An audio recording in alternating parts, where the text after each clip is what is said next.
The book of Revelation is just packed with these wild, intense, and powerful images, right? But today, we're going to zoom in on one specific, totally breathtaking vision, one that's packed into a single verse. We're going to break down Revelation chapter 10, verse 2. Just let that sink in for a second. Try to picture it. This colossal figure holding a small open book with one foot planted firmly on the sea and the other on the land. The sheer scale and power of this image. Well, it's designed to make you stop and ask. So what's going on here? What is John, the guy who wrote Revelation, trying to tell us with this incredible symbol? A figure basically straddling the entire globe, holding a tiny book that's wide open. It kind of feels like a puzzle. And that's exactly what we're going to piece together today. All right, so here's the bottom line. This isn't just some weird vision for the sake of being weird. It's actually a super carefully constructed symbol. And it's declaring two huge things at once: the complete, universal authority of Jesus Christ, and an open, accessible gospel message for absolutely everyone. Let's break down how it does that, starting with that object in his hand. Okay, so our first major clue in this whole vision is that little book. And more importantly, the fact that it's described as being open.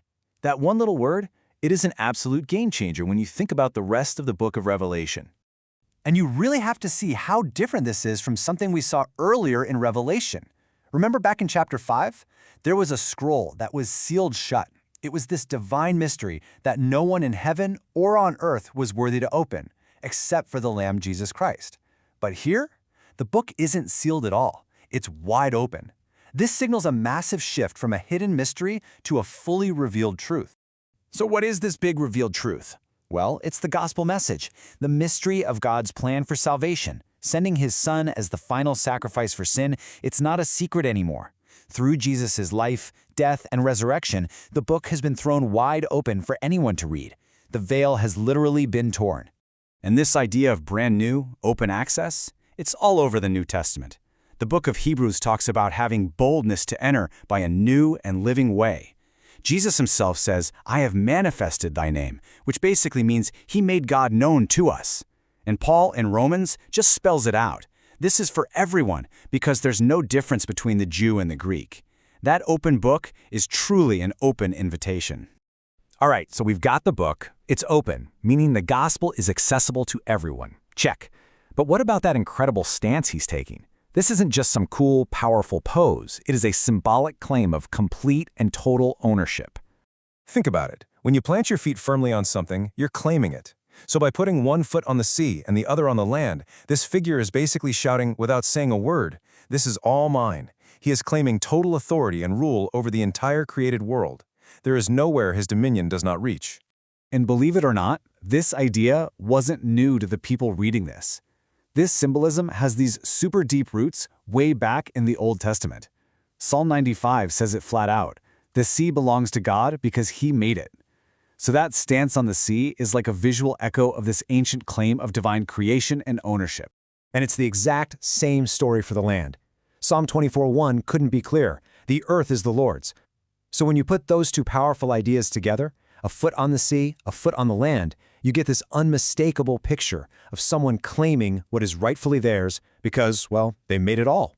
So here's where it all comes together. This stance isn't just about owning rocks and water, it's about authority over all peoples, all nations. His 2 feet are like these mighty pillars, showing the stability and the strength of this new universal covenant.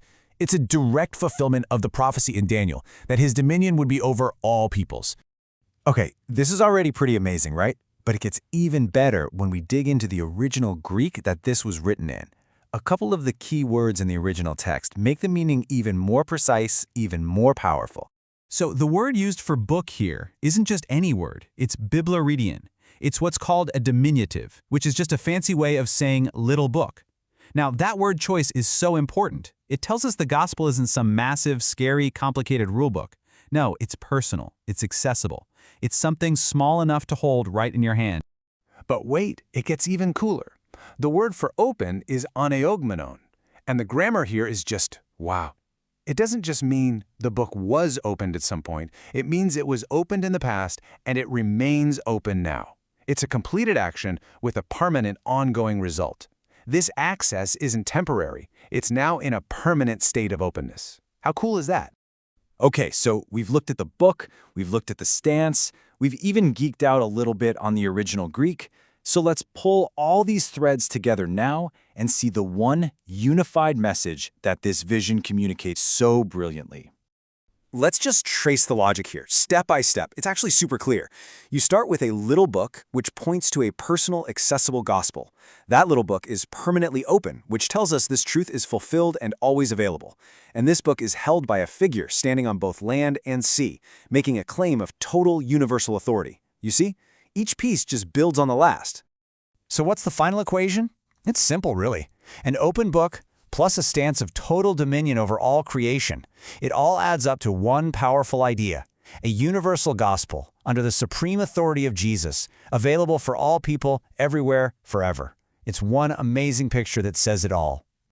So we're left with this incredible image of total access and universal authority that just smashes through all barriers, which leads me to a final thought for you.